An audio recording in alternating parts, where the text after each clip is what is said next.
Listo, Wilson. Listo, Diana, muchas gracias. Ok. Bueno, Mateo está por aquí. Sí, por aquí ya estoy. Perfecto. Bien, entonces, buenas tardes y disculpen pues la demora ahí pues por los problemas que tuvimos pues para ingresar a la plataforma. Y bueno, muy rápidamente contextualizar pues el por qué estamos aquí. En algún momento pues recibí una invitación para escuchar unos trabajos sí, de los estudiantes de la maestría en investigación psicoanalítica, ¿no? Como sus proyectos. Y uno me gustó mucho, particularmente pues fue el de Mateo. Me gustó pues como la calidad pues del trabajo de él y sobre todo pues porque trabaja una cosa que estamos trabajando en el grupo de estudios fílmicos, por lo menos haciendo el proyecto, pensando en un proyecto y es las representaciones de los docentes con una mirada pues psicoanalítica. Ahí estamos pues estudiando, esto es muy nuevo para nosotros, pues el psicoanálisis, pues apenas leyendo cosas en torno pues a la transferencia, la contratransferencia, las figuras superyoicas, el ideal del yo, el yo ideal, todas estas cosas y me pareció pues como una buena idea pues invitar a Mateo, él muy amablemente de una pues me respondió, quedamos pues en encontrarnos y pensé pues que sería muy bueno pues invitar a una comunidad pues mucho más extensa pues que la del grupo. Entonces, no, pues agradecerte Mateo pues por la amabilidad, por la disposición y con seguridad pues vamos a aprender mucho y nos va a servir mucho tu ponencia, tu trabajo. Entonces, adelante. Bueno, muchísimas gracias por la invitación. Igualmente, pues ya más o menos contextualizó el profesor Wilson de qué se trata. Yo he venido desarrollando un proyecto a raíz de la maestría en investigación psicoanalítica, la cual está gira en torno a lo que yo llamo la institucionalidad de escuela, específicamente un fenómeno que, como lo veremos en la lectura que voy a realizar del texto que traje para el día de hoy, lo que yo llamo concretamente es el malestar escuela. En torno a este malestar institucional se dan una serie de representaciones que vienen ligándose y nos van a llevar a que el individuo presente ciertos síntomas que reflejen ya sea o el deseo de saber, la intelectualidad, o como sucede en la gran mayoría de los casos, el deseo de no saber. Es decir, los estudiantes tal parece que a partir de estas representaciones, ya lo veremos, se ligan a ciertas experiencias que los obliga a rechazar el saber. Eh, Igualmente, pues la intención es realizar una conversación.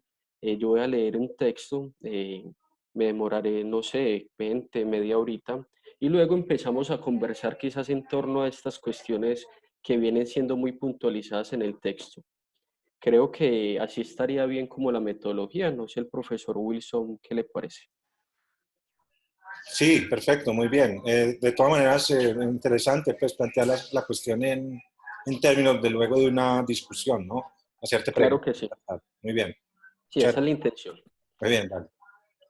Este escrito surge en el marco de los adelantos investigativos realizados para el coloquio de la maestría en investigación psicoanalítica, cuyo encabezado reza: El malestar como realidad social, la escuela.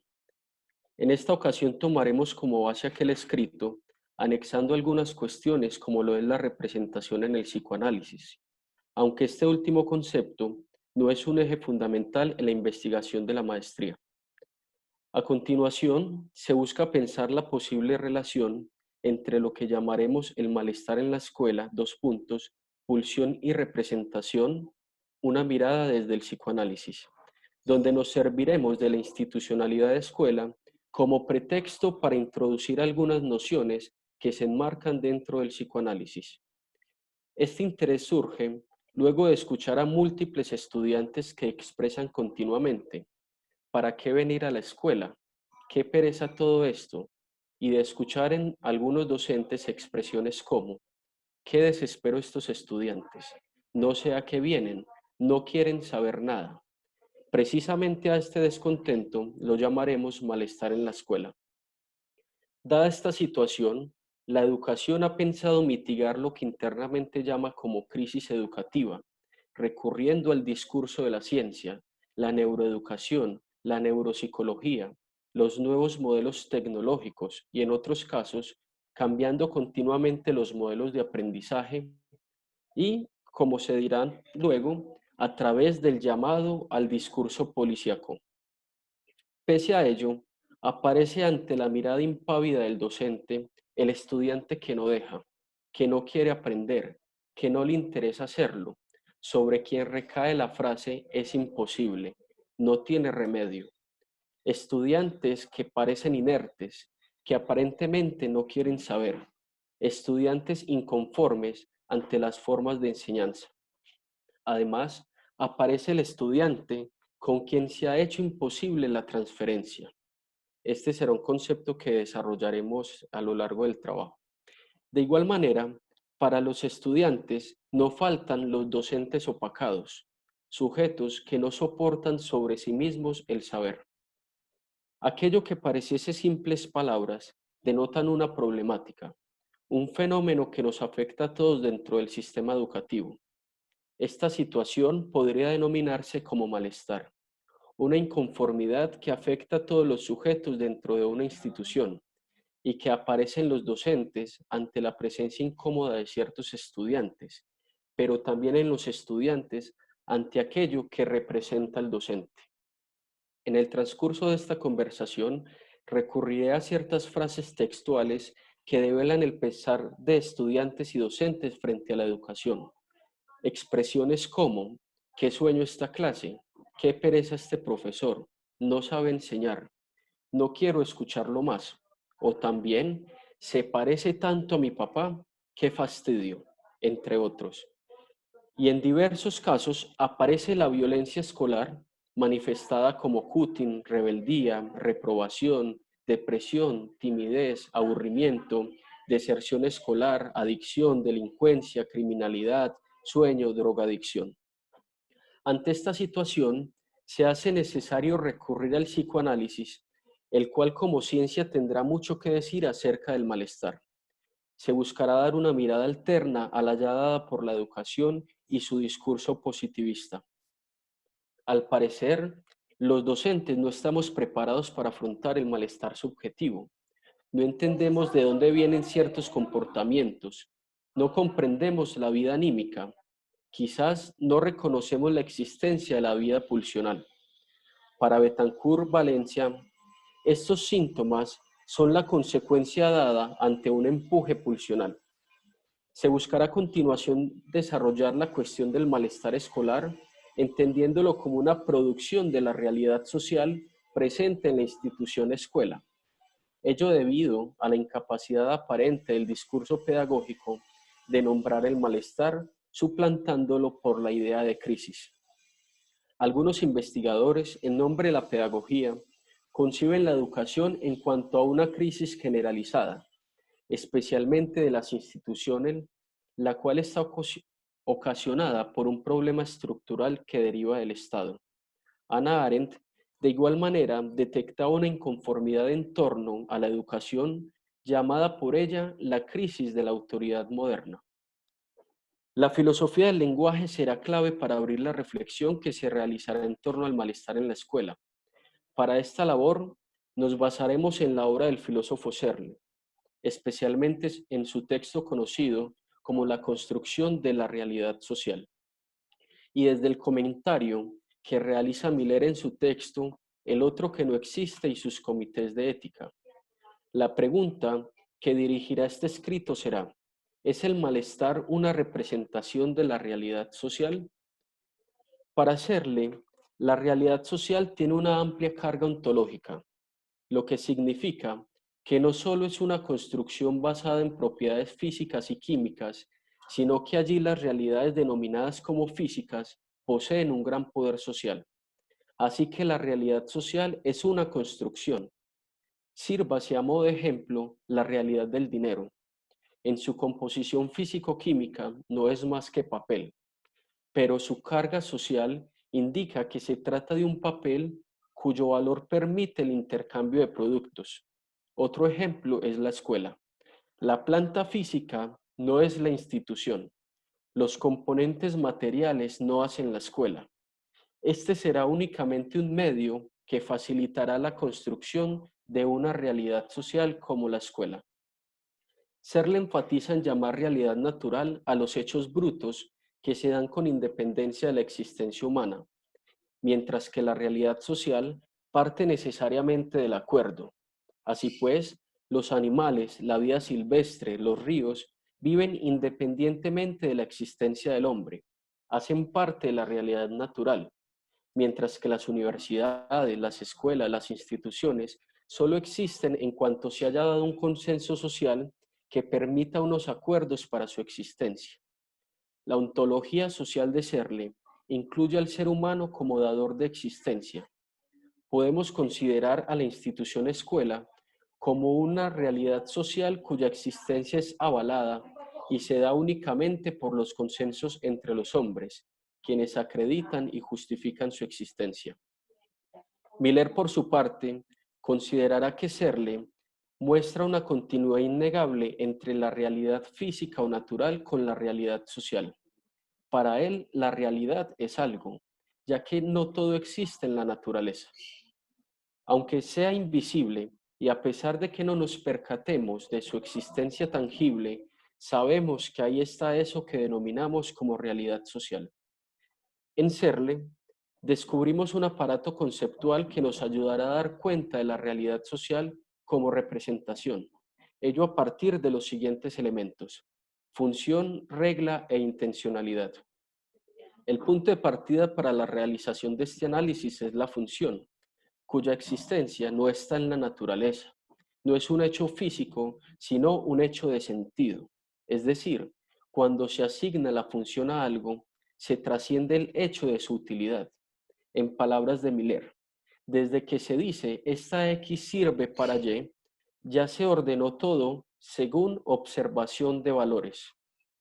Piénsese de igual manera en la función de la escuela. Aparentemente sirve para educar. Sus espacios están al servicio de la educación. Sin embargo, su función dentro de la realidad social o como hecho de sentido trasciende su representación. La escuela es así un espacio de seguridad, de acompañamiento, de afecto o también de malestar. Es interesante recurrir a esta noción dentro de la realidad de escuela, puesto que todos los integrantes de la comunidad educativa poseen una función que va más allá de su naturaleza. Cuando un docente corrige, confronta a un estudiante, está haciéndolo bajo el mandato de su función, o igualmente desde el requerimiento del cumplimiento de sus funciones. El segundo elemento dentro de la realidad social es la regla, estableciéndose que todos los actos de habla que se hacen con lenguaje siguen una estructura que es fijada por reglas.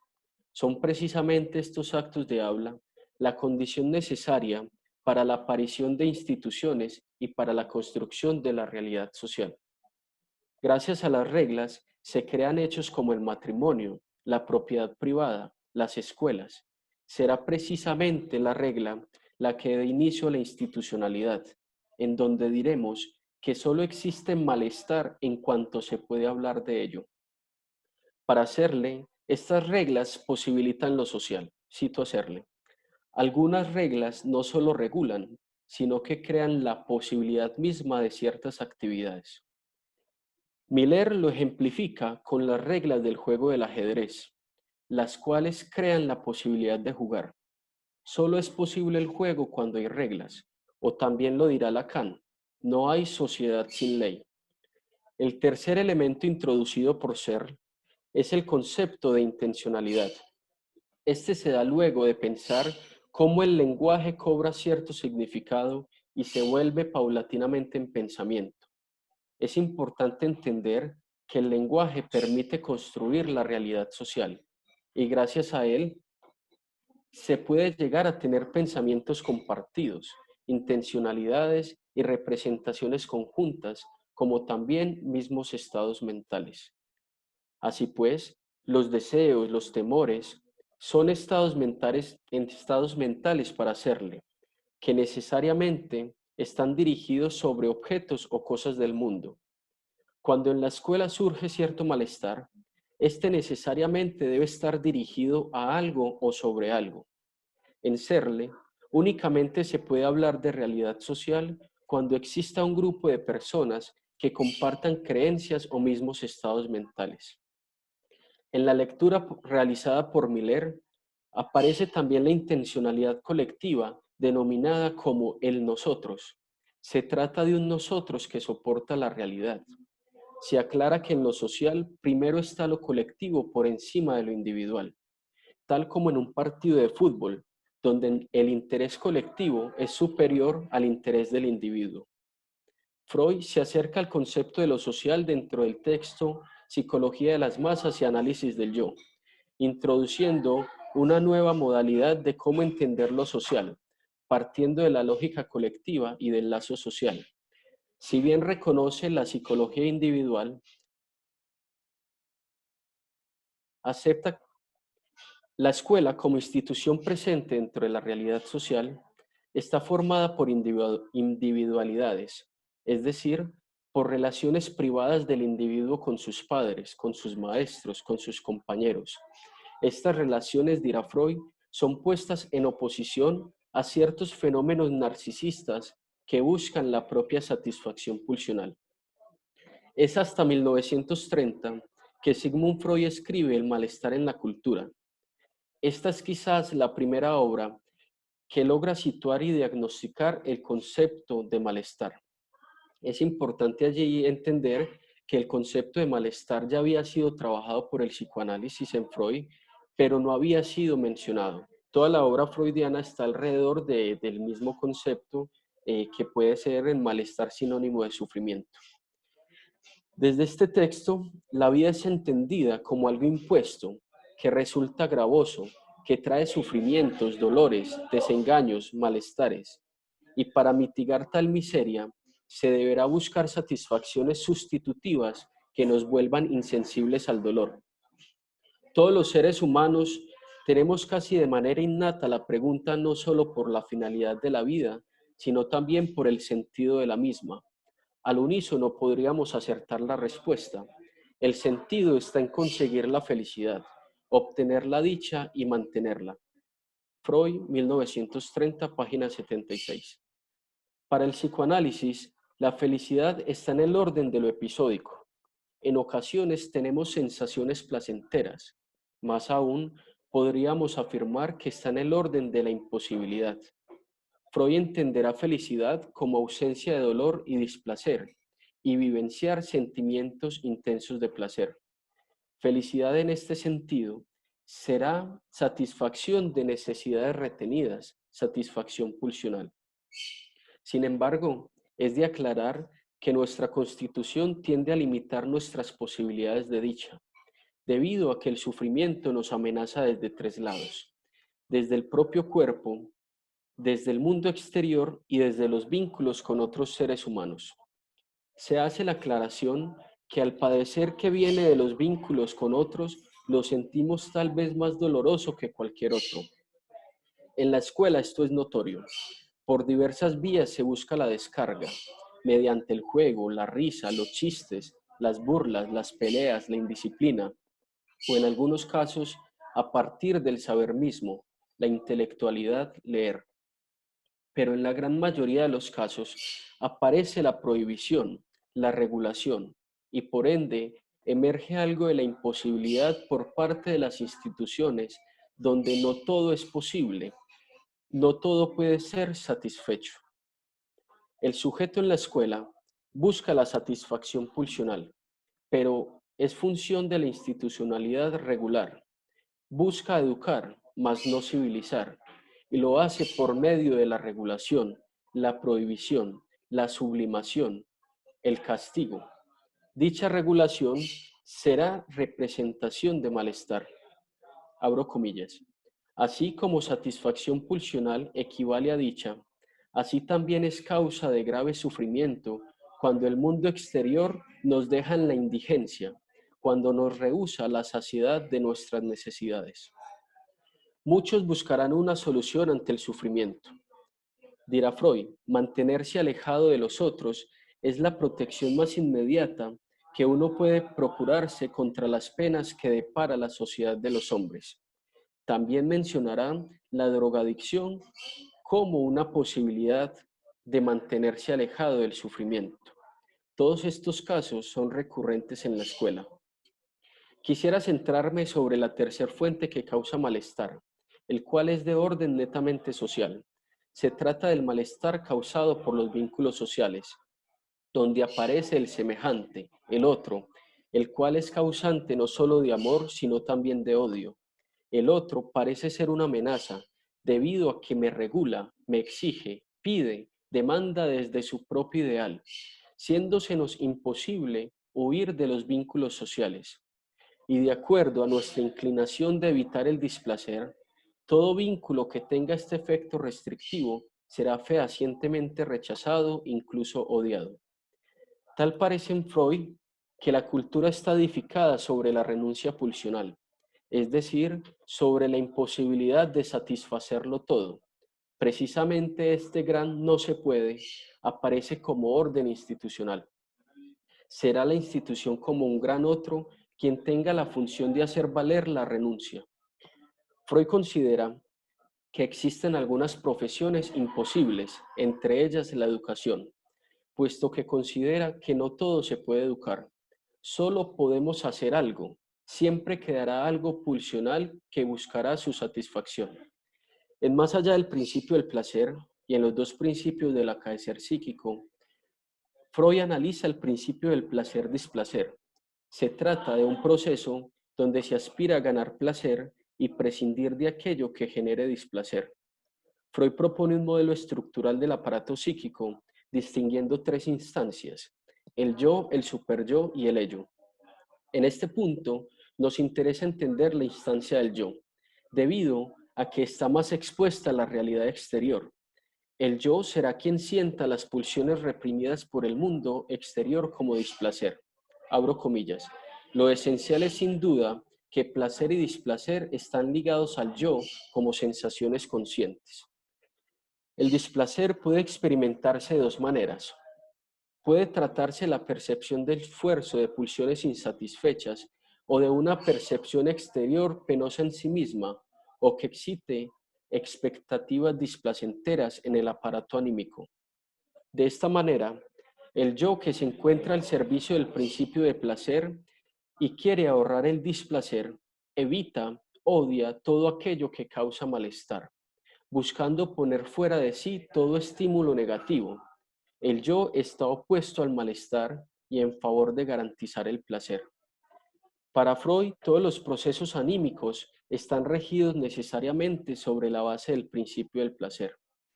Cito a Freud: en el alma existe una fuerte tendencia al principio del placer, pero en la esfera psíquica aparece un nuevo principio, el cual representa lo que es real, no en el sentido lacaniano.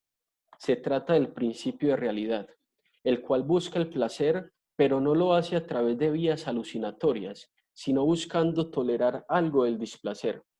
Incluso es válido afirmar que la escuela como institución está al servicio del principio de realidad. En Pulsiones y Destinos de Pulsión, Freud considera que el yo coincide con el placer. Se trata de la posibilidad de satisfacción de manera autoerótica.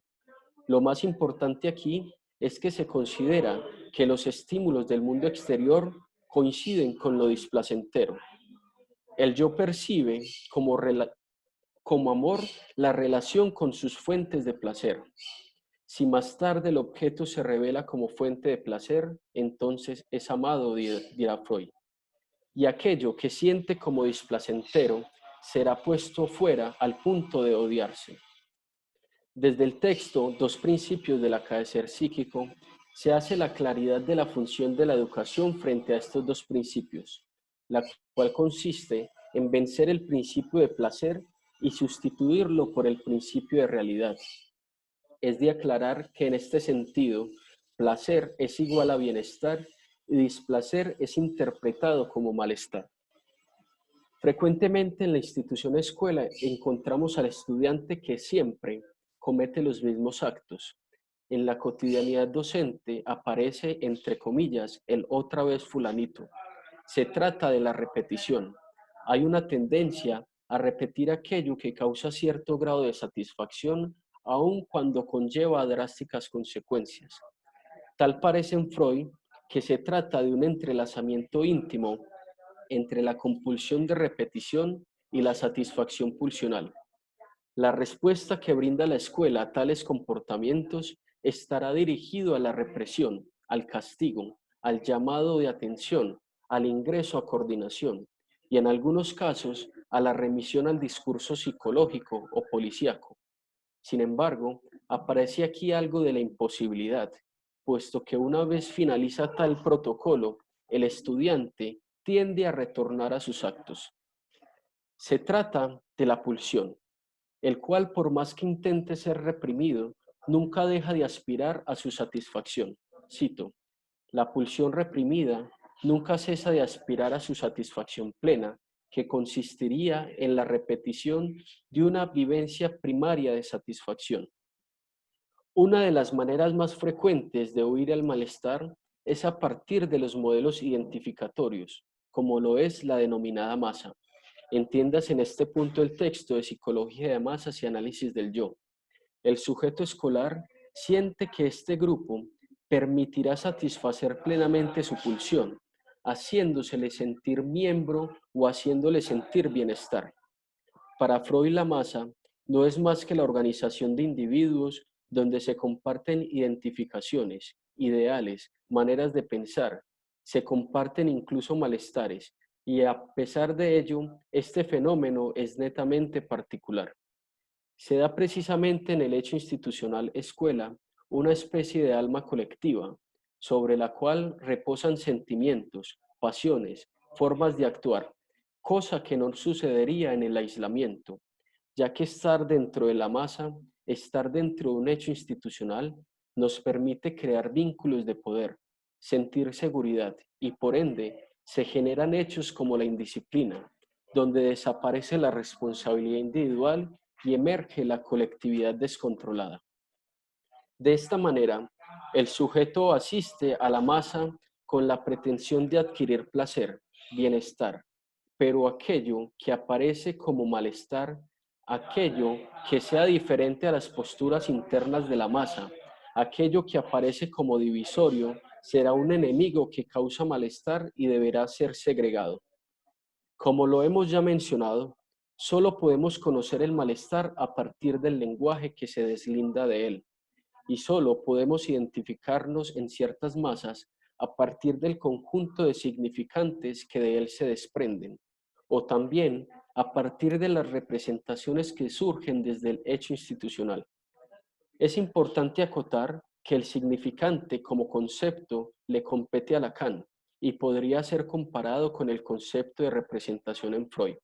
Sin embargo, este es un debate que aún continúa vigente sobre si el significante lacaniano es igual a la representación freudiana.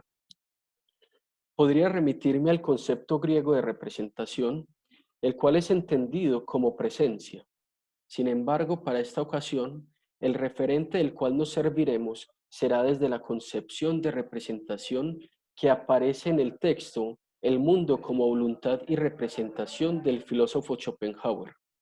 Este será el referente más cercano de Freud. En este texto emerge la pregunta sobre qué es el mundo, cuya respuesta será, cito, el mundo no es más que ilusión, una representación, una manifestación de un principio absoluto que está detrás de todo lo racional. Podríamos dilucidar que el principio absoluto del que habla Schopenhauer será la voluntad. Este concepto no será trabajado en esta oportunidad.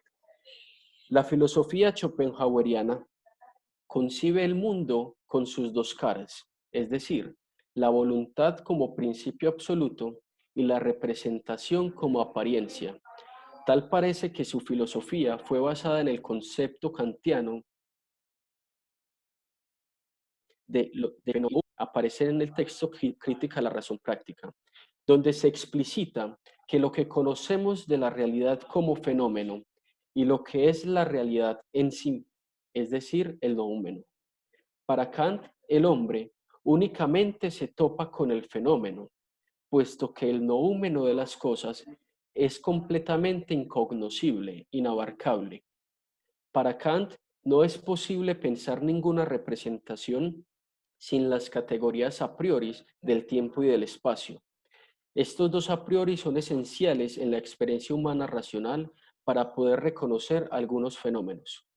Así pues, todos los hombres desde esta mirada estamos incapacitados para conocer, no las apariencias de las cosas, sino lo realmente real, lo verdaderamente verdad, es decir, el noúmeno kantiano o lo real del psicoanálisis. Para Schopenhauer, el fenómeno no es más que simple apariencia, es una representación del noúmeno de la cosa en sí, siéndosenos inalcanzable alcanzar lo real de la representación. Para Schopenhauer, el cuerpo será el medio para representarnos en el mundo. Este cuerpo, nuestro cuerpo, no será más que voluntad objetiva hecha representación. Abro comillas. Esto es, en mi opinión, lo que ocurrió. El sentido íntimo de la cuestión que ella misma no supo encontrar, establezco esta.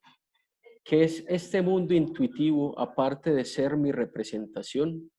Este mundo del que soy consciente solo una vez y como representación, es por un lado representación y por otro voluntad, al igual que mi cuerpo, del que soy doblemente consciente. Esto lo encontrarán en el texto de Schopenhauer en la página 31.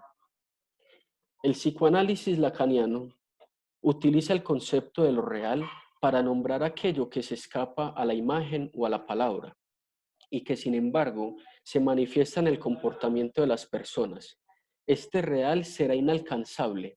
Únicamente podríamos conocer algo de lo real, y ello a partir de lo que se repite, del juego, de la bebida, de la drogadicción, del trabajo. Aquello que no se puede dominar también aparece llamado como síntoma.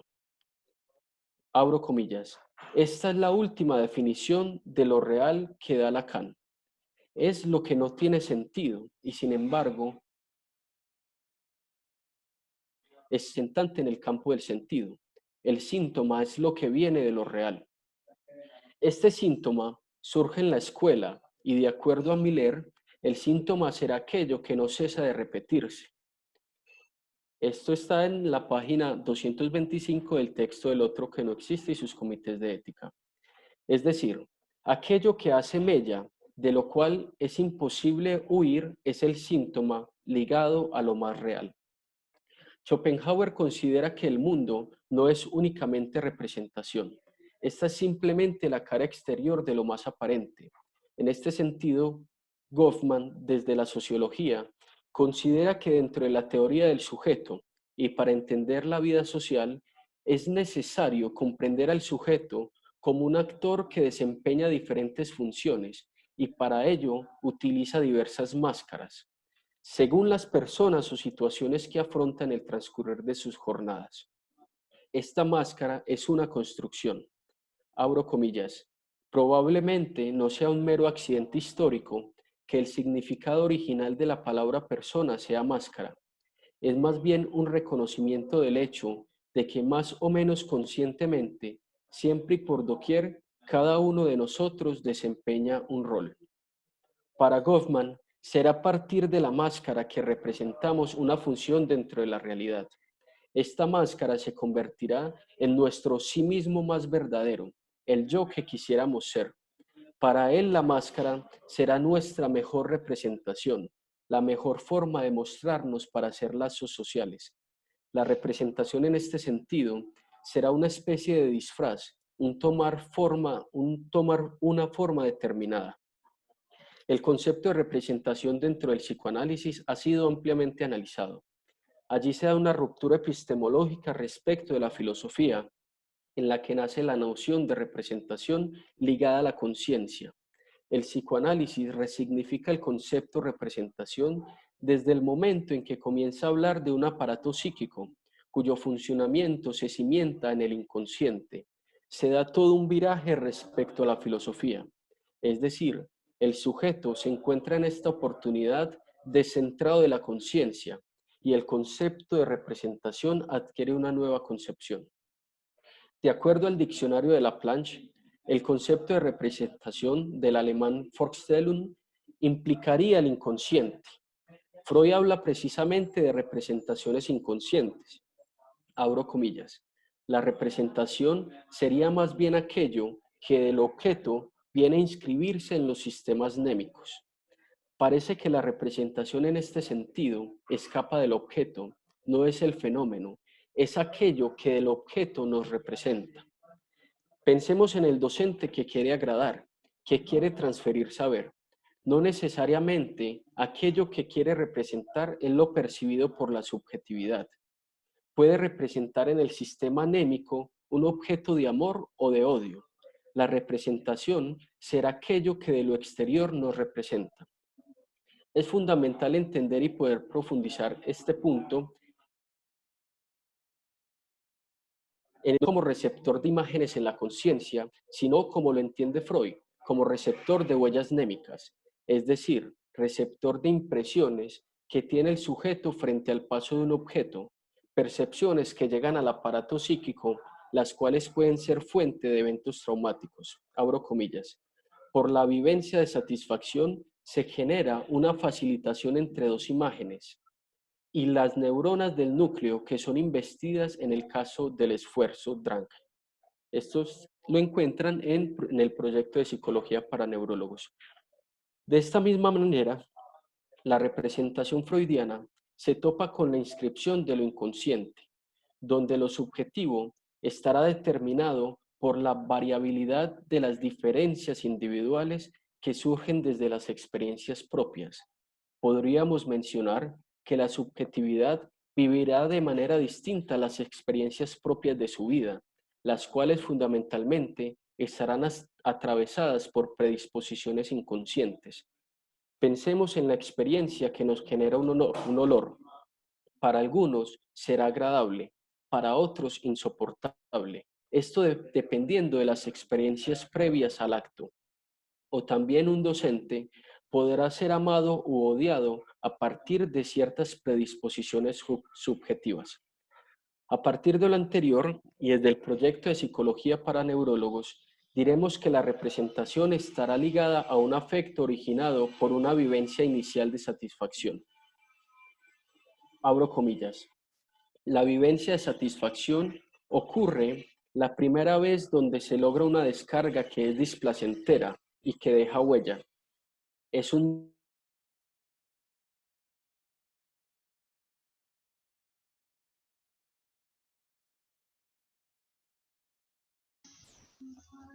Hola, estás mudo. Sí, un momento. ok. Sí, perdón.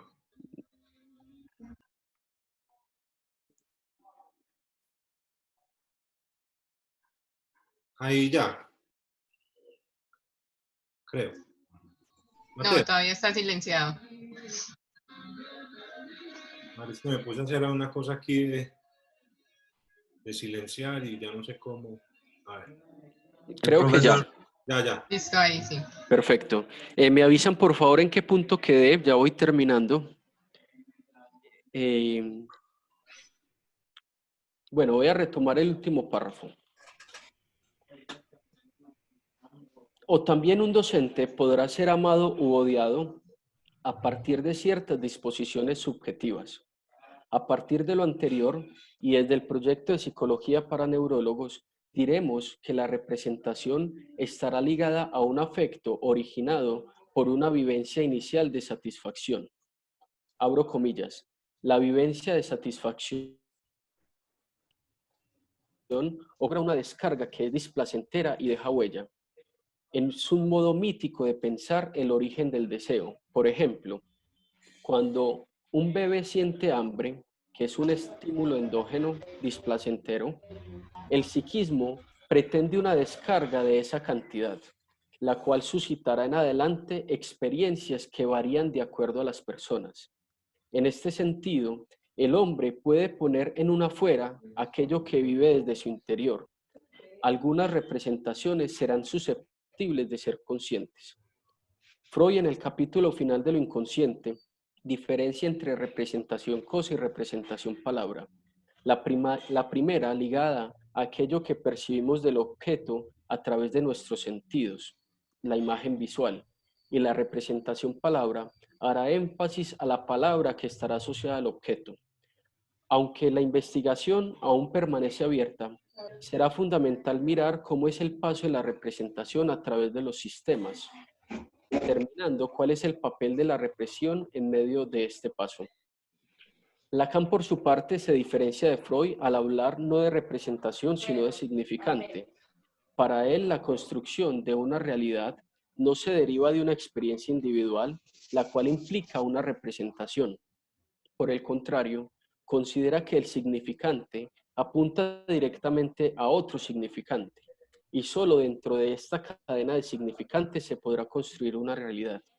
Es decir, la realidad estará dada por el lenguaje y solo adquiere sentido en forma de cadena. En este mismo sentido, Lacan afirmará: el deseo será deseo del otro, o también el otro no es sin el otro.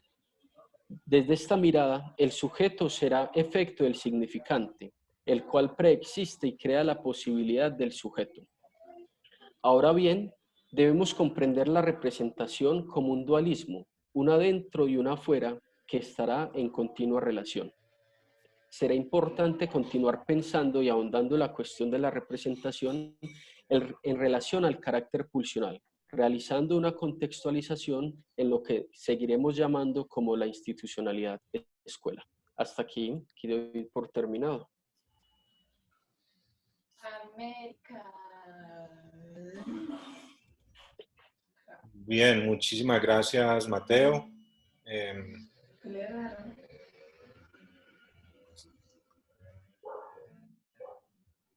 Muy interesante, un poco denso para mí, para hacer ciertas cosas, ¿no? Porque es un tema pues bastante complejo, ¿no?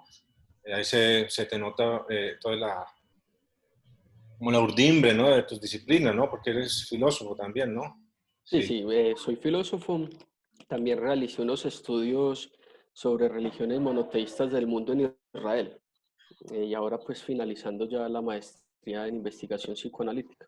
Entiendo que hiciste un trabajo sobre Hannah Arendt, ¿no? Sí, yo realicé un trabajo en el cual contextualicé el trabajo de Hannah Arendt en Eichmann en Jerusalén con un concepto de Husserl llamado la epogé, como la detención de la conciencia. Muy bien, entonces, bueno, iniciamos el diálogo. Quien quiera preguntar, hacer una pregunta, una observación, un comentario, el diálogo básicamente.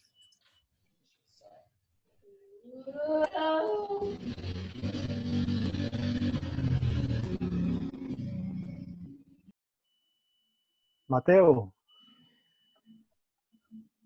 Claro, José Luis. sí, ¿qué más, hermano? Bien, gracias, muy bien. Mateo, una pregunta, porque hablabas de la representación como una dentro y una afuera, ¿sí o qué? Sí.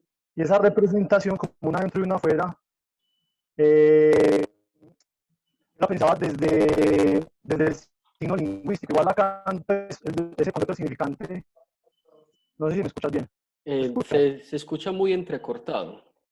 No sé si sea mi internet. Ahí, a ver, ahí se escucha. Sí, te escucho entrecortado, pero dale, hagamos el intento. Listo. Hablabas del adentro y el afuera dentro de la representación. Y a mí me llevaba eso a la idea del signo lingüístico, significante y significado. Se puede tomar así la representación como signo, que tiene el significado que viene de la construcción hecha por el grupo colectivo, y el significante que sería como esa actualización del grupo hablante. Sí. O, Incluso el concepto de signo lingüístico es tomado por Lacan inicialmente. Lacan analiza ese concepto de Ferdinand de Saussure, pero da un giro completamente al concepto.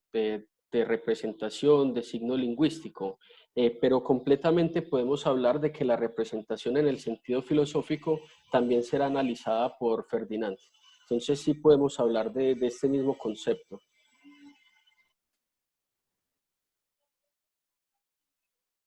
Entonces, bueno, ese era como el primer paso de la pregunta. Entonces, en ese sentido, la escuela, bueno, el asunto del malestar también, comparto la idea del profe, es denso lo que vos nos mostrás.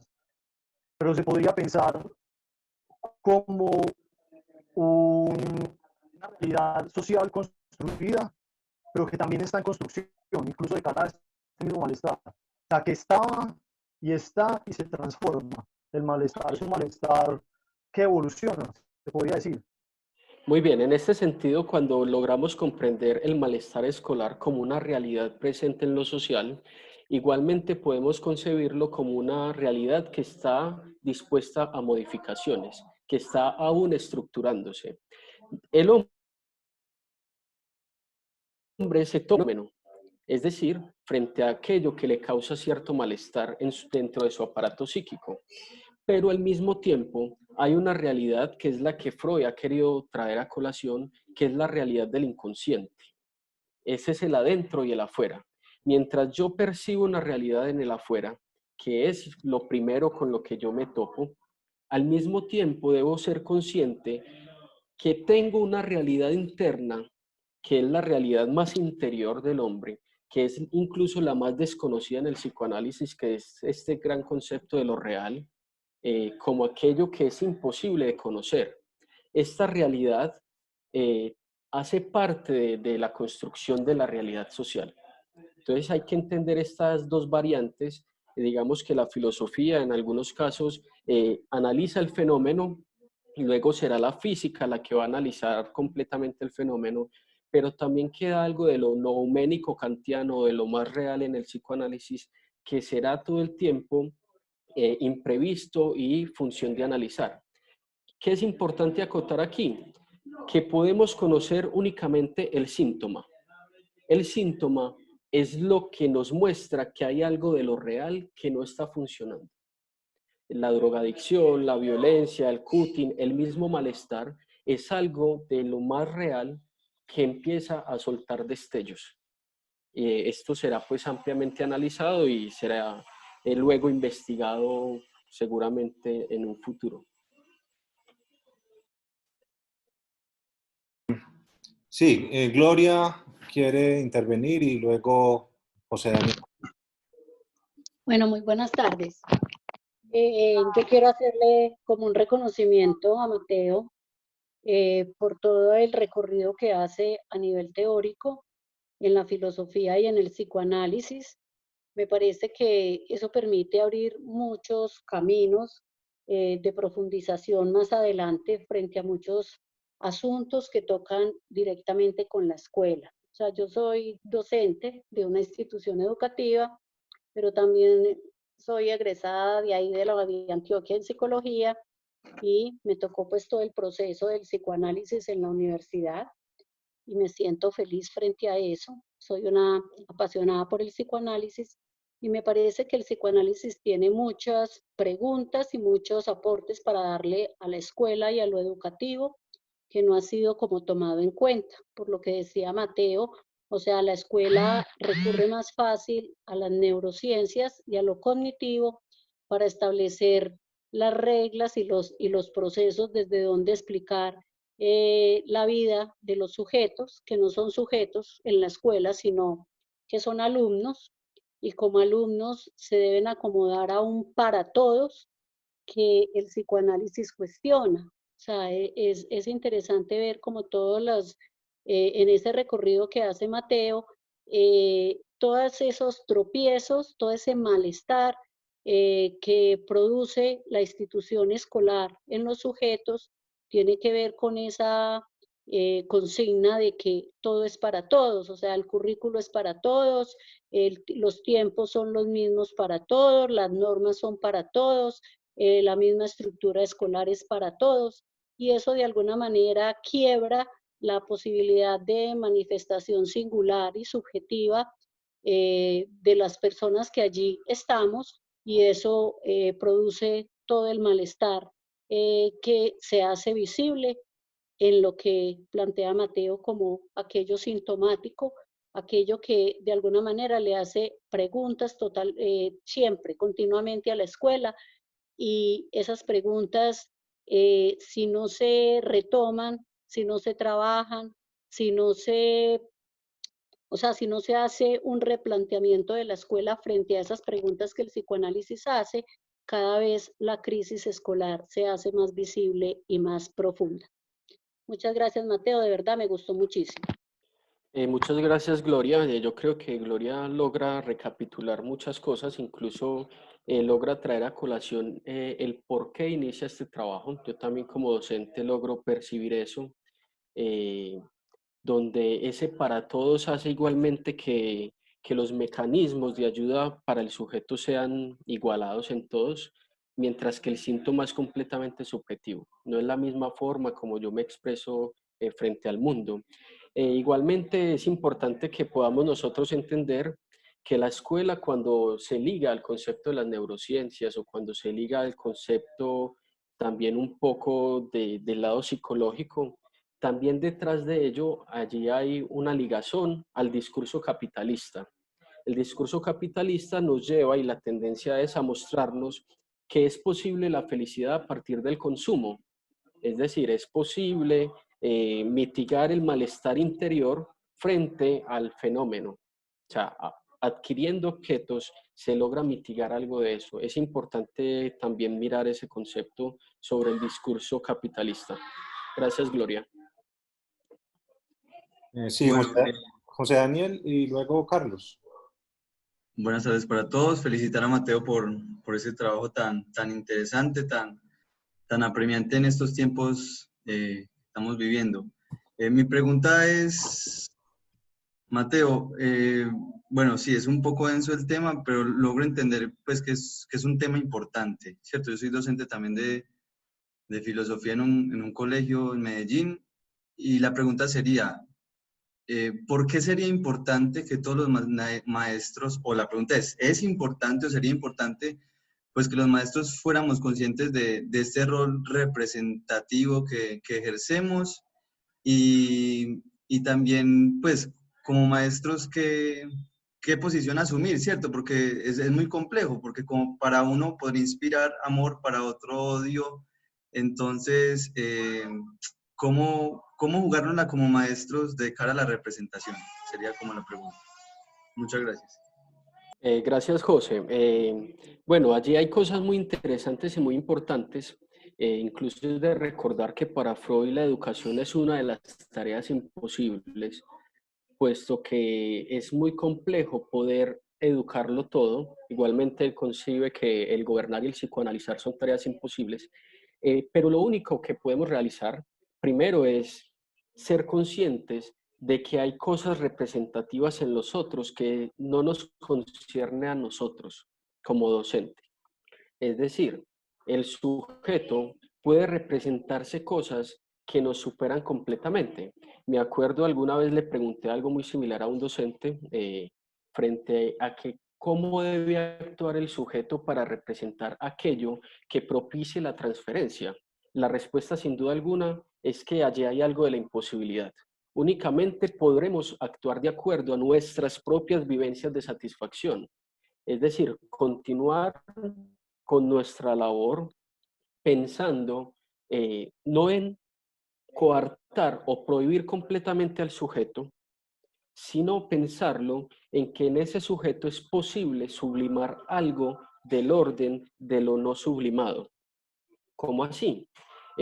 Esta investigación aún continúa en pie, yo actualmente sigo desarrollándola y me he encontrado unos conceptos importantes como lo es la pulsión de saber y el deseo de saber. Normalmente la escuela lo que hace es desubjetivizar, obligar al sujeto a comportarse de acuerdo a ciertos parámetros, mientras que Freud habla del concepto de sublimación. Es decir, coger toda esa energía pulsional que está destinada a la satisfacción y darle un camino diferente donde el sujeto realmente logre vincularse, logre hacer lazo social, logre identificarse con el docente y que el sujeto logre hacer transferencia. No sé si ahí te respondí más o menos. Súper, muchas gracias. Y Carlos.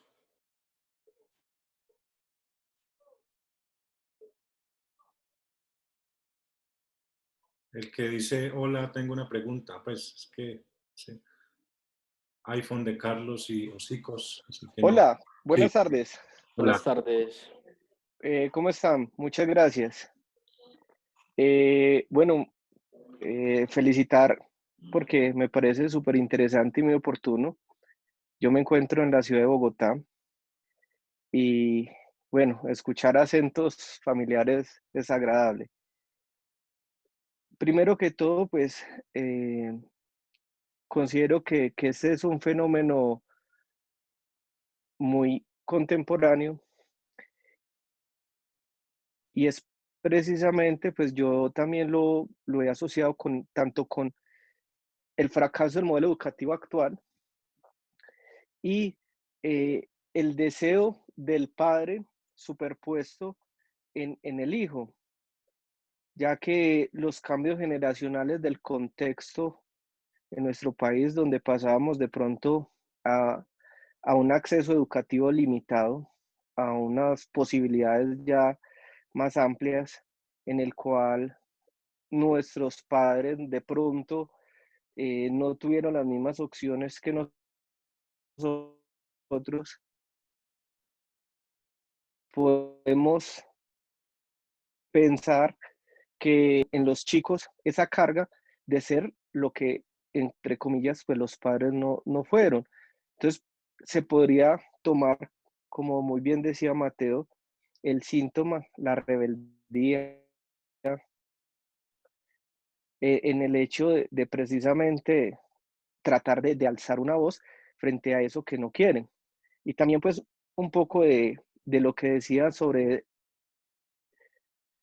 Freud y la psicología de las masas, pues obviamente el hecho de pertenecer a algo que lo haga sentir apoyado, pues obviamente también facilita un poco que ese síntoma pues no disminuya, sino que se incrementa.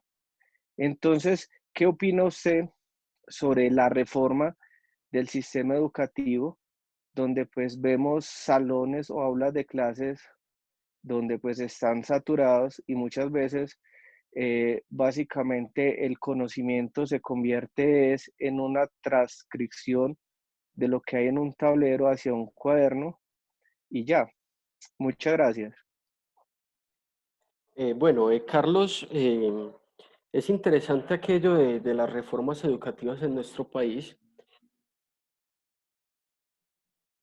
muy ligado al que mencionó, porque nuestro sistema educativo, digámoslo así, no logra abarcar aquello de la subjetividad, sino que simplemente habla de individualidades, de un individuo que someramente es susceptible a ser rellenado.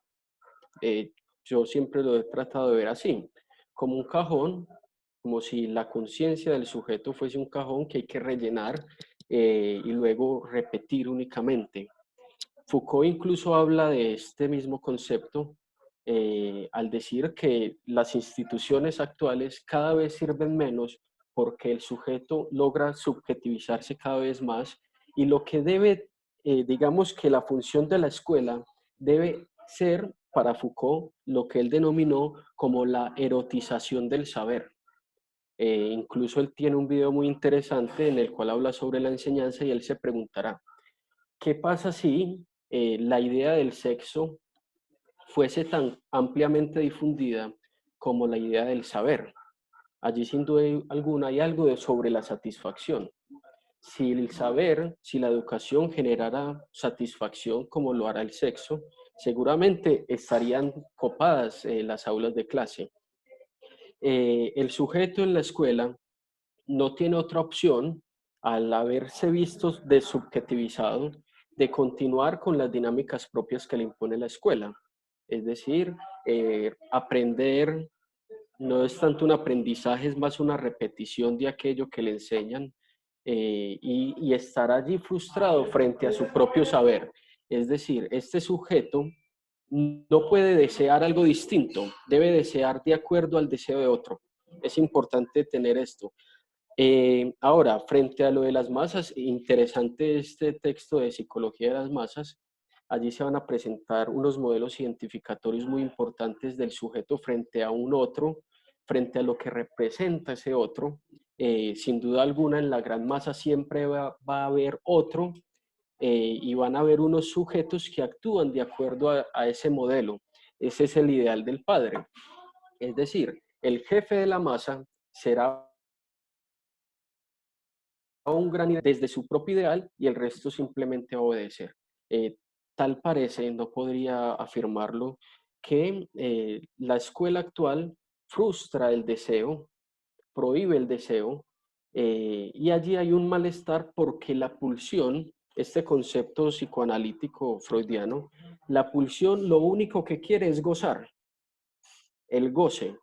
Cuando el sujeto quiere gozar y aparece algo de la regulación, algo de la represión, de la prohibición, inmediatamente allá hay un choque que va a desencajar en un malestar o en algunos casos en una enfermedad psíquica. También es importante.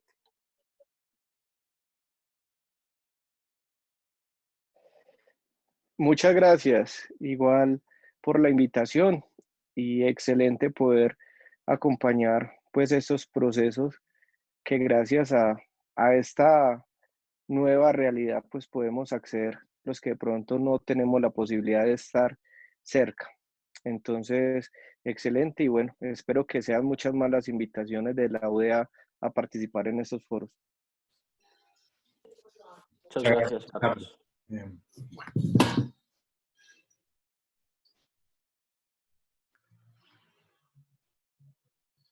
Carlos.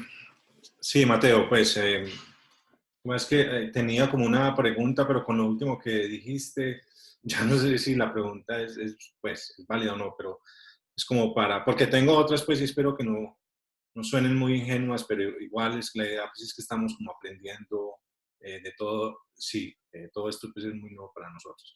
Que en algún momento había pensado entonces como el malestar no se puede erradicar y afortunadamente no se puede erradicar, pero ya con lo último que dijiste, no sé, como que me perdí un poco.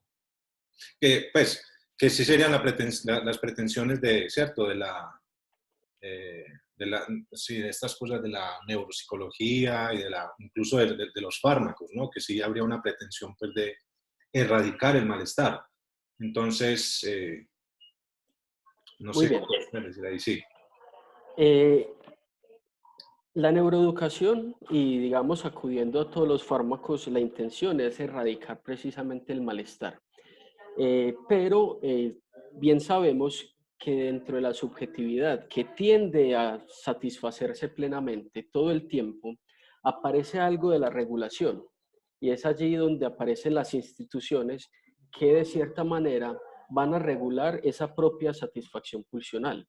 Por lo tanto, es importante afirmar que el malestar está ligado a la vida.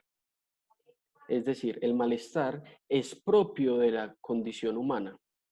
Por eso es que Freud lo planteará así, que la felicidad es episódica y felicidad en Freud es igual a vivencias de satisfacción, que vienen de una satisfacción originaria a una satisfacción inicial. Entonces, este malestar, la pretensión del capitalismo, la pretensión de las neurociencias, es erradicar eso del malestar que hace mella en el sujeto. Sin embargo, en ningún momento nos enseñan a que es precisamente el sufrimiento o el malestar algo propio de la condición del hombre. Debemos aprender a vivir con eso. Y allí aparecen unos conceptos que empiezan a vincularse, como lo es el concepto de la sublimación, en lo cual sabemos que nuestra vida tiende al sufrimiento, pero no le vamos a depositar toda nuestra energía psíquica a eso, sino que vamos a ubicar hacia otras cuestiones como lo es la cultura, como lo es el deporte, como lo son las artes en general, toda esa energía. Entonces ahí cabría lo que dijiste, si hay un deseo de enseñar, también hay un deseo de no aprender, ahí también cabría eso. Claro, completamente, completamente. Ese es cómo lograr encauzar ese no deseo, ¿no?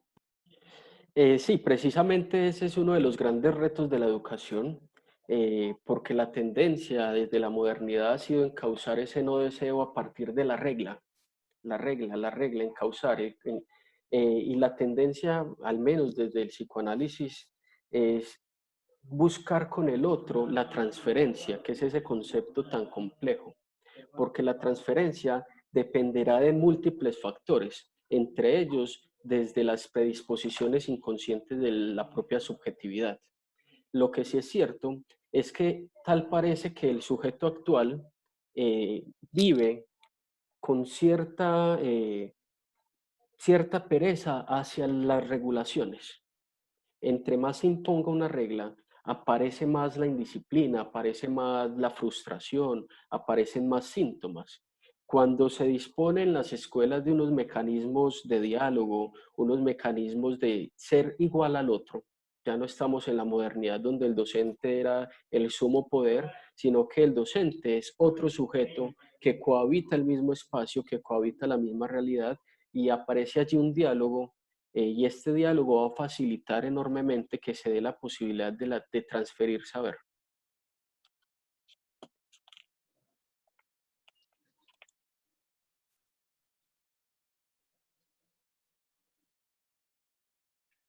Bueno, como todo es complejo, ¿no? Porque hay una transferencia, pero también una contratransferencia, ¿no? Sí, sí, Porque- tal cual, tal cual. Es una cuestión que está en investigación aún, digamos que mi trabajo aún continúa ejerciéndose, ya estoy por el tercer o cuarto capítulo y allí empiezan a aparecer todos estos factores importantes, porque así como el docente busca la transferencia, aparece otro mecanismo, un mecanismo de defensa incluso, que va a evitar eso a toda costa, que va a expulsar completamente el deseo de transferencia. Porque eso es algo que hemos como discutido en el grupo de estudios fílmicos. Si en algún momento ese intento, por ejemplo, de una contratransferencia amorosa, ¿cierto? Porque entiendo pues que la transferencia sería del estudiante al profesor, la contratransferencia pues del profesor al estudiante. Si una búsqueda y una contratransferencia, supongamos amorosa, no hay implicado de cierta manera como una especie de manipulación, pues ganarme al otro a través del afecto, ¿no? Sí, inicialmente esta discusión parte desde cómo el analista logra vincularse al analizante, cómo logra hacer transferencia y luego esto puede replicarse, digamos, a otros escenarios como lo es la escuela. Sin duda alguna es importante tener en cuenta que, que el ser humano de por sí está influenciado por su propio inconsciente. Entonces, más allá del deseo del docente en este caso de hacer transferencia, se debe tener en cuenta la condición psíquica del otro. No estamos hablando con animales, sino que con personas que están mediadas o atravesadas, como lo dirá Lacan, por el lenguaje. Y al estar atravesadas por el lenguaje, allí hay cosas de lo desconocido con lo cual nosotros nos vamos a enfrentar. Entonces es importante mirar muy bien esto porque no podemos servirnos de todo para ganarnos al otro, sino que debemos respetar también los tiempos y debemos respetar precisamente eso del inconsciente del otro que precisamente me va a llevar a mí a ser rechazado por algunos. Entonces, digamos que es un intento incluso muchas veces desesperado por las instituciones educativas, lo podría decir que con mucha más razón en las privadas, de ganarse al otro. Es decir, tengo que ser todo para el otro, tengo que enseñar y es como un imperativo que aparece allí muy fuerte. Es que por esto me pagan y el otro tiene que aprender y no contamos con que el otro tiene una realidad psíquica inconsciente, que es la que va a empezar hacer mella y a mostrarle ciertas representaciones. Bueno, el otro como cliente al que hay que seducir, ¿no? Sí, total, en las universidades privadas, incluso en los colegios privados aparece eso. El otro es el cliente, entonces yo debo garantizarle su aprendizaje. ¿Y cómo lo hago? A partir de la imposición o llenándolo de contenido. La educación en Colombia es una educación que parte del contenido y es esa relación no de dos sujetos que conversan, que dialogan, sino de poderío, una relación de poder, donde yo soy el docente, tú eres un individuo llamado estudiante, y casos vemos donde el docente aparece completamente apabullado, completamente imposibilitado para actuar porque está atravesado por el dinero. Esto es fundamental y es muy interesante pensar eso. Claro, y ahí lo que decías del respeto, pues, por el inconsciente, digamos, pues sí, por el deseo del otro, pues, digámoslo así, eh, tendría que ver con ese respeto incluso y alentar o respetar la cuestión del cuestionamiento, que me parece que se pierde mucho en la institución educativa, ¿no? Que incluso el docente, pues, debería eh, aceptar, incluso promover, ¿no? El cuestionamiento. Claro, completamente. Eso atacaría de cierta manera el narcisismo del profesor, ¿no? Sí, el sujeto docente, digamos que logra su satisfacción a partir de cierta dinámica narcisista de buscar su propio ego en otros, se ama a sí mismo en otros, y es importante que aparezca ese contrario que precisamente ponga en jaque, digamos, todos los supuestos. Recordaba el texto de Leonardo, de un recuerdo infantil de Leonardo da Vinci, los invito pues como a leerlo. Allí aparecen elementos que hablan de esto. Leonardo da Vinci tal parece que es un homosexual sublimado. Tal parece desde el texto freudiano que Leonardo da Vinci es este sujeto que no logra vincularse con el discurso de su época, con el discurso de que hay que amar de cierta manera, de que hay que erotizar al hombre, de que el hombre debe usar a la mujer. Él se deslinda de todo este discurso epocal y por lo tanto va a ser rechazado por su época, va a ser juzgado, va a ser eh, llevado a juicio por homosexualidad, si bien nunca ejerció la homosexualidad, o ello al menos no es aparente en Leonardo da Vinci, pero en él hay algo importante porque él logra canalizar toda su energía en su energía sexual, su energía de su vivencia de satisfacción inicial que está ligada a la vivencia de la pulsión sexual, logra canalizarla hacia el arte. Por lo tanto, logra ser un artista exitoso, mientras que el discurso de su época logra mantenerlo, digámoslo así, en el principio de realidad, con los pies sobre la tierra. Lo que él hace bajo el concepto de la sublimación es llevar toda esa energía a ponerlo a brillar en otros discursos. Entonces es importante, esto lo vengo como investigando, hasta qué punto dentro de la escuela se puede respetar el saber de cada sujeto. Obviamente, y en esto hay que ser muy certeros, debe permanecer aquello de la regla, debe permanecer las regulaciones institucionales. Nosotros nos mataríamos como sujetos, no nos aguantaríamos. Entonces la regla posibilita el mismo hecho de lo social, pero cada sujeto tendrá una forma de vincularse al saber. Y esto es importante, esto vengo investigándolo en el momento.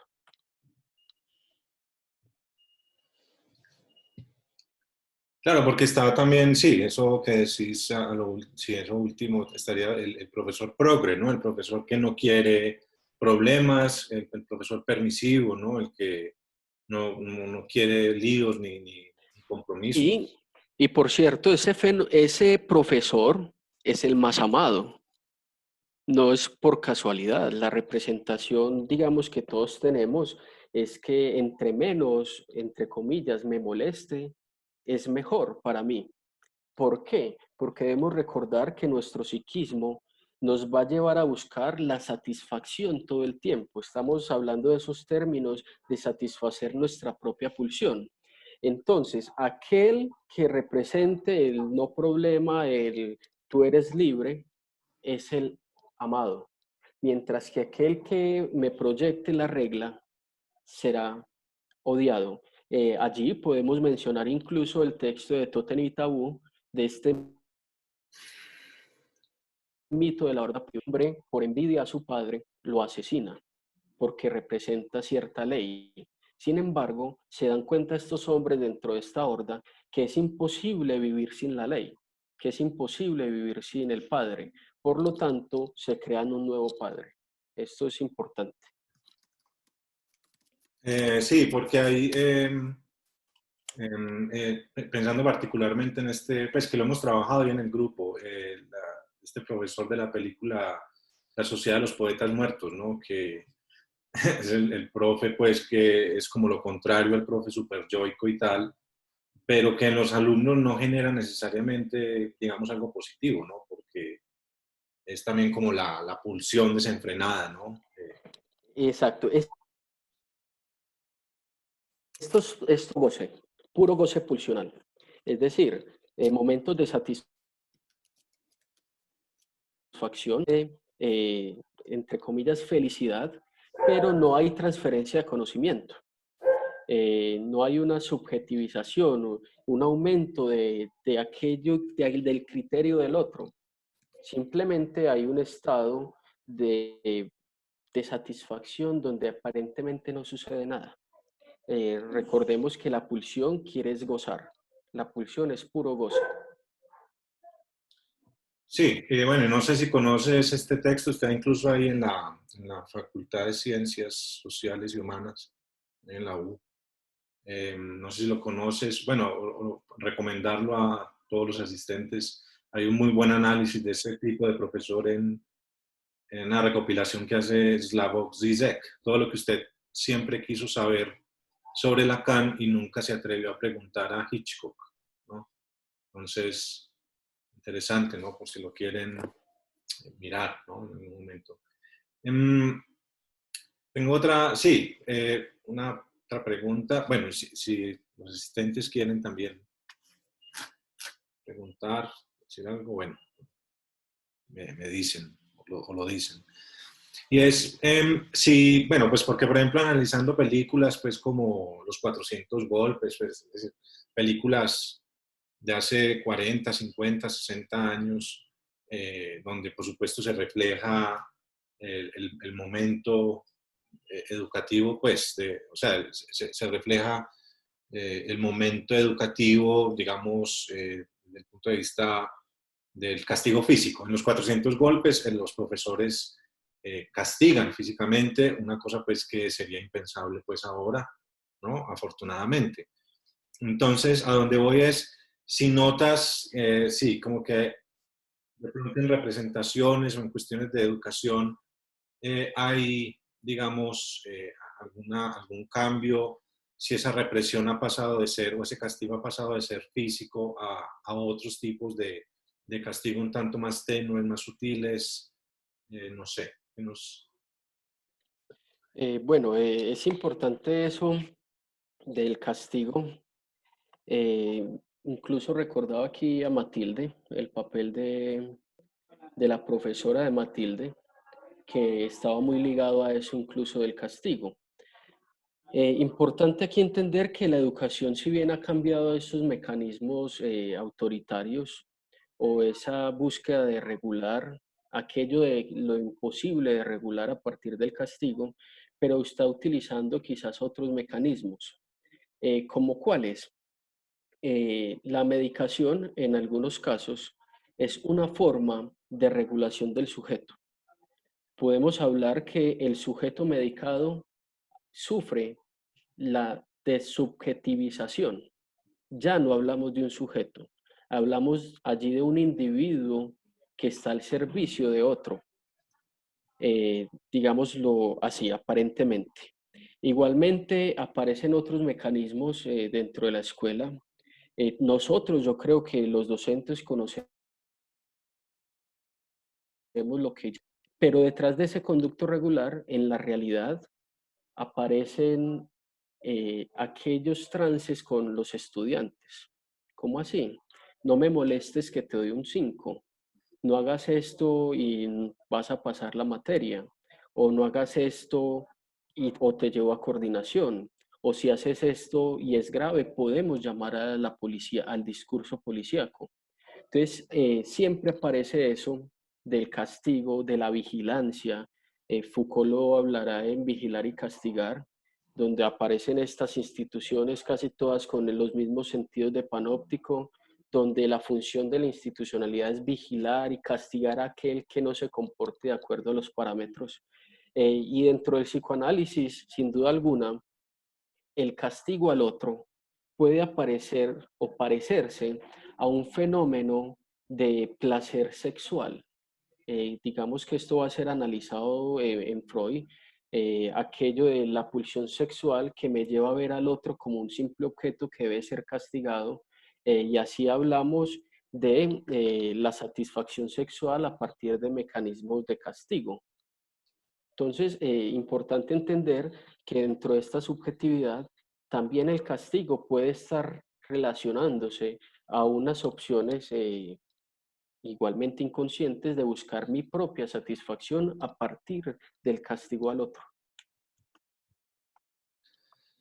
Sí, también lo digo porque lo que dice la medicalización, la farmacodictadura, ¿no? Todo Sí. esto es una pastillita, eso lo digo porque cuando yo pues empecé a ser profesor, lo empecé a hacer en un colegio y me impresionaba, me tocó la primiparada de ser jefe del grupo, pues de sexto, ¿no? Entonces eran niños que pasaban de quinto a sexto, pues bastante disparados, ¿no? Entre comillas. Y había uno particularmente que me impresionaba, ¿no? Porque yo era el encargado, ¿no? Obligado, pues, por el colegio a recordarle, ¿no? La medicación. O sea, eso era una cosa, pues, por su hiperactividad. O Abunda. sea, era un niño necio como todos, pero entonces uno dice, ya ni siquiera, ¿cierto?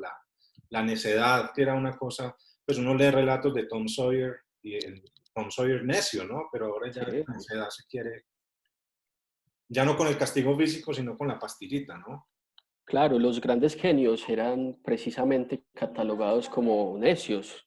No se dejaban, digamos, instalar en un discurso.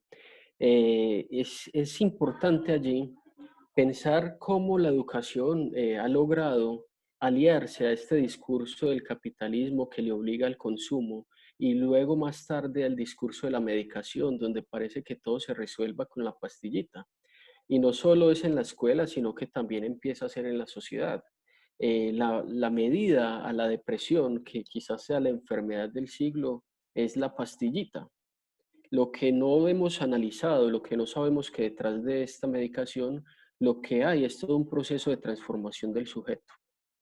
Es decir, vamos a rebajarlo al punto de que solo sea uno más de una institución, donde no pueda, digamos, tener sus propias maneras de relacionarse, sino que esté relacionado a través de la pastilla. Yo creo que lo hemos visto quienes estamos en enero con la pastilla, ya no es el mismo, ya no es el mismo. Es un sujeto a disposición de una institución. Bueno, y más fácil y rápido dar una pastilla que escucharlo, ¿no? Porque eso requiere tiempo y plata, ¿no? Que pues, básicamente no hay, ¿no? En el capitalismo, pues, la cosa es frenética, ¿no? Rápida. Claro, el filósofo Chul Han habla precisamente que somos una sociedad de la inmediatez, una sociedad, y aquello que nos cuesta tiempo debe ser rechazado. O sea, y obviamente es más fácil darle la pastilla al niño que escuchar, que saber qué piensa, que saber qué tiene, que digamos puede ser fundamental para que se dé una correcta transferencia. Es decir, escucharlo, mirar qué hay detrás de, entender no un fenómeno, sino como un sujeto que tiene mucho que decir. El docente no se debe entender como el poseedor del saber, que tal parece que así se ha vendido la idea, sino como uno más que fabrica un saber con otros, con otro que tiene una forma de saber. Bueno, y relacionado con, sí, con este estudiante, el hiperactivo, que yo lo veía pues necio, pero yo diría, pero un niño, ¿qué más puede que ser, no? Necio, ¿no? Relacionado con este niño y con otros, sí, muy bien, lo entendí, ¿no? El síntoma es una manifestación, pues así lo entiendo, de ese real, ¿no? Que es inalcanzable, muy vinculado pues con el noumeno pues kantiano y tal. Sí, ese real propio de ese sujeto tiene sus síntomas y tal. No sé si podríamos pensar también que el niño, el joven, es un síntoma de los padres, porque yo, sí, yo es así, pues un poco escandalizado con ciertos estudiantes y con la primera reunión de padres que tenía, decía, no, con razón, ¿no? Y a partir de ahí bajé la guardia mucho con estos niños, ¿no? Porque uno decía, que con estos papás, ¿qué más se puede esperar, ¿no? Entonces, si podemos entender también al niño como el síntoma. Totalmente.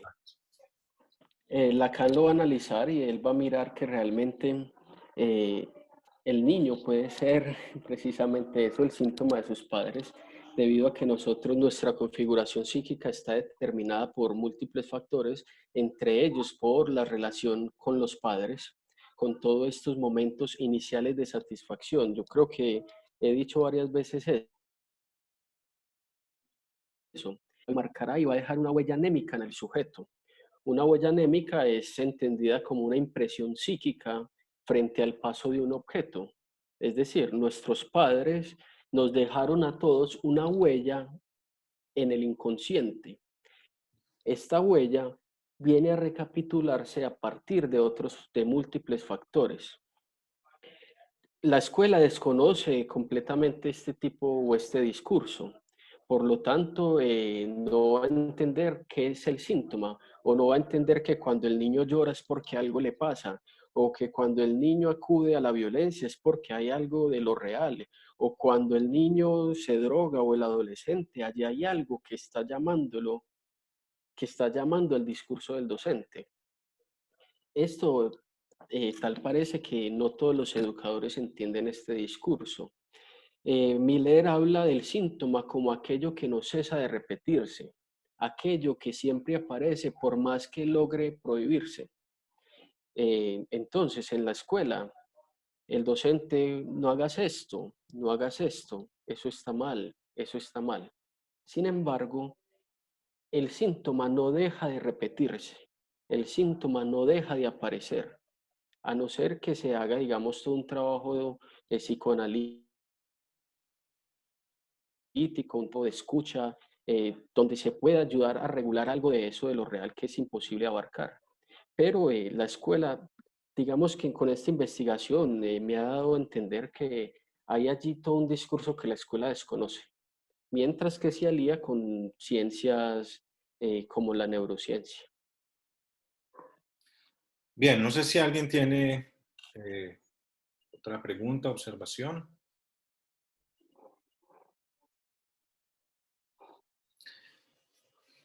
Bueno, entonces, si no es así, Mateo, pues muchísimas gracias por tu genial, maravillosa pues, presentación. Yo aprendí pues mucho, mucho. Y yo creo que nos ayuda mucho en el grupo.